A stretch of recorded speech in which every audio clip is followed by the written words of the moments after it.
All right. Hi, everyone. I'm Chuck B., the Help Desk Coordinator for CTS. I'm here today to talk about multi-factor authentication and setting up different methods for MFA. So some of you probably already have some methods set up. Some of you might only have one method and I was unaware of how to set up some other methods. So I'm here to show you how to do this.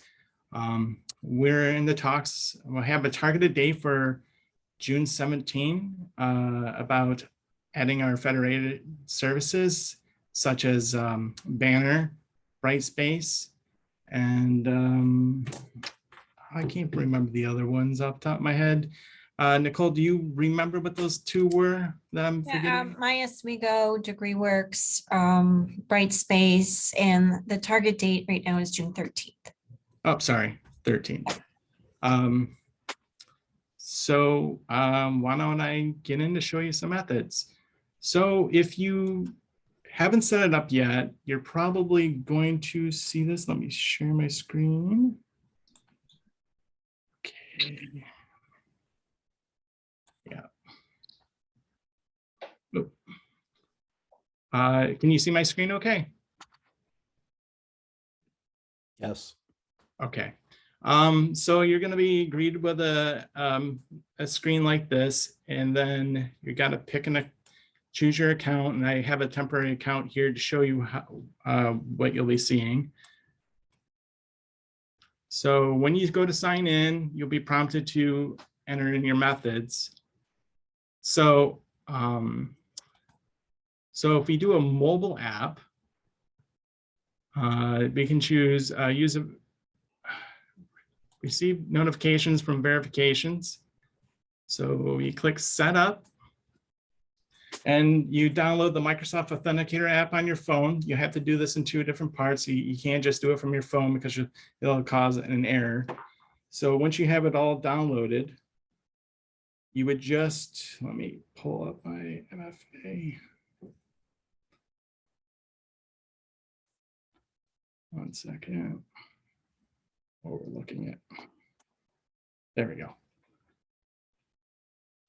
So you would just scan the code that's on the screen.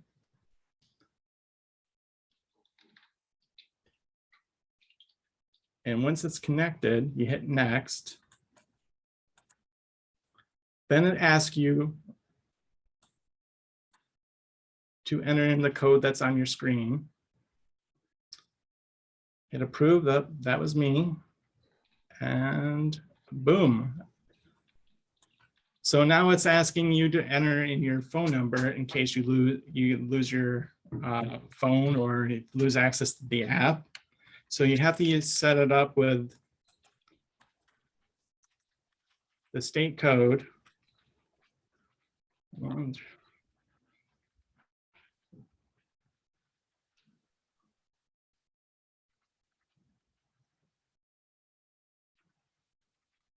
All right.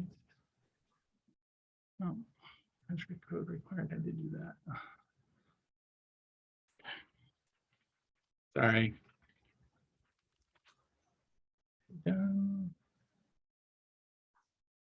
And you should go through and have this. Yep.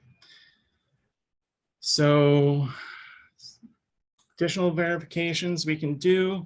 So as you see here, because this is technically not an employee account, you will not see like your office number associated, but on this page here.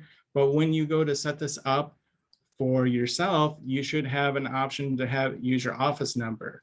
And a lot of people like to use that because it's really quick. You choose that option, your phone rings, it tells you to press the pound, and the phone automatically hangs up.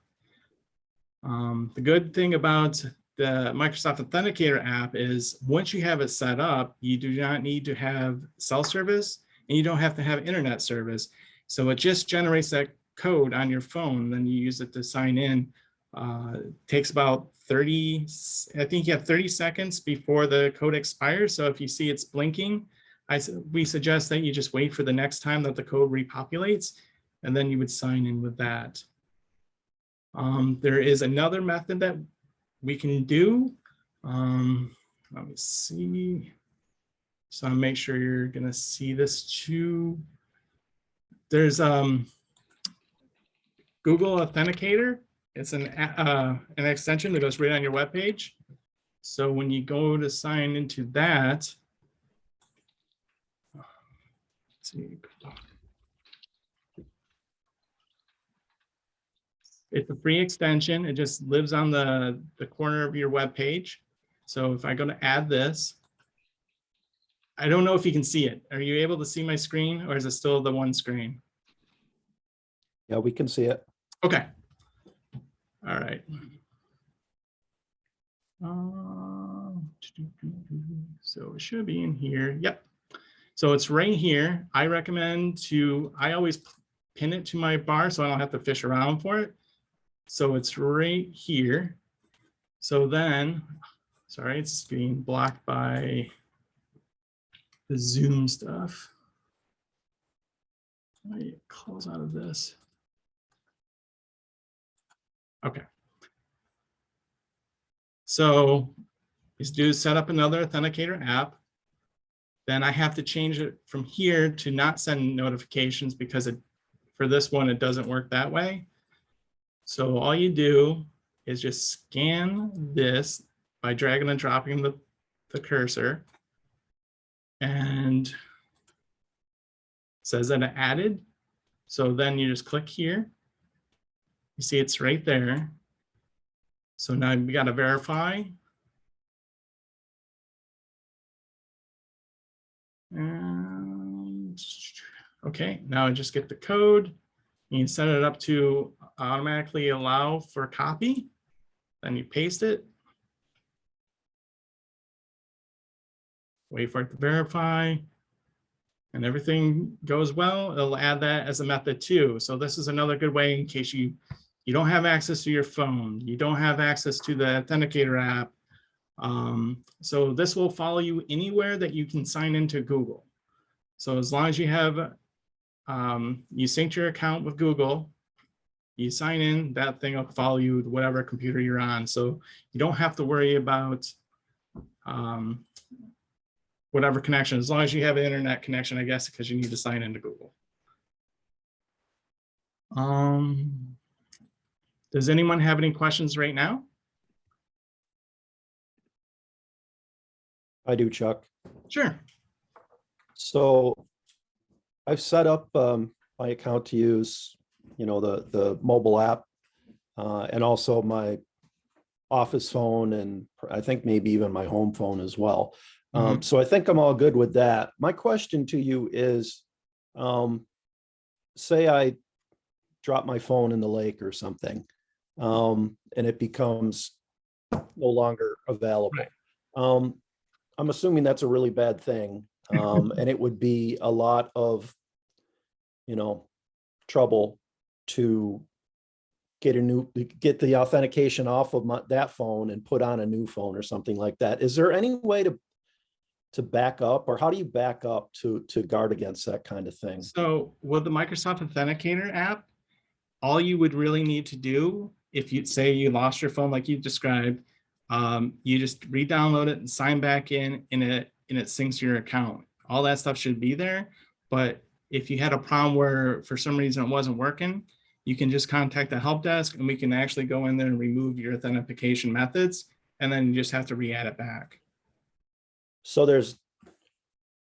it's not necessary to have a backup or anything. I'm just feeling like, whatever. Yeah. I upgrade my phone, and, in the transition, all of my logins are on my old phone, and I can't. So it's not like that. I don't have to worry about that. No, you shouldn't have to worry about it. And there's one other method I forgot to talk about, is the hardware authentication token. Those can be purchased from CTS. We actually have a form within ServiceNow for $25. You can get a little fob that goes on your keychain that can generate the code as well.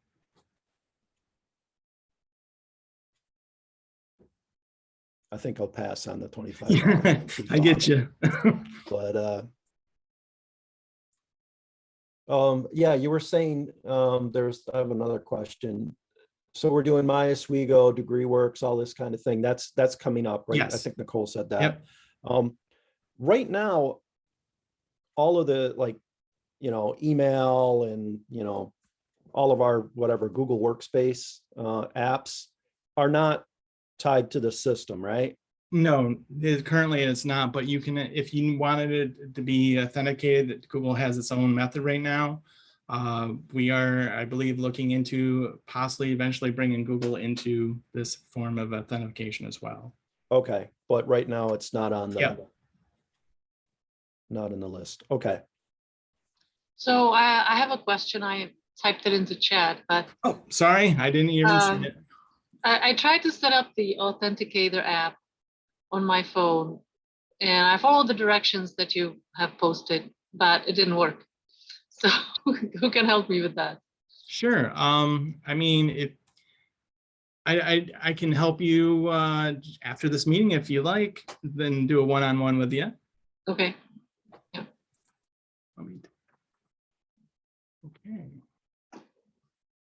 Does anyone else have any questions?